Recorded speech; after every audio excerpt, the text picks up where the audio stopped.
இல்லை என்று சொல்லும் மனம் இல்லாதவன், ஈடு இணை இல்லாத கருணை உள்ளவன், இன்னல் பட்டு எழும் குரலை கேட்கின்றவன், எண்ணங்களை இதயங்களை பார்க்கின்றவன்.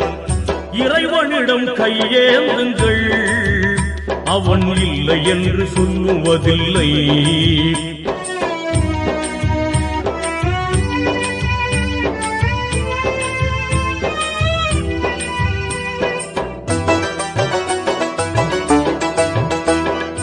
ஆசையுடன் கேட்பவர்க்கு அள்ளி தருபவன், அல்லல் துன்பம் துயரங்களை கிள்ளி எறிபவன், பாசத்துடன் யாவரையும் பார்க்கின்றவன், பாவங்களை பார்வையினால் மாய்க்கின்றவன், அல்லல் பாழும் மாந்தர்களே அயராதீர்கள், அல்லா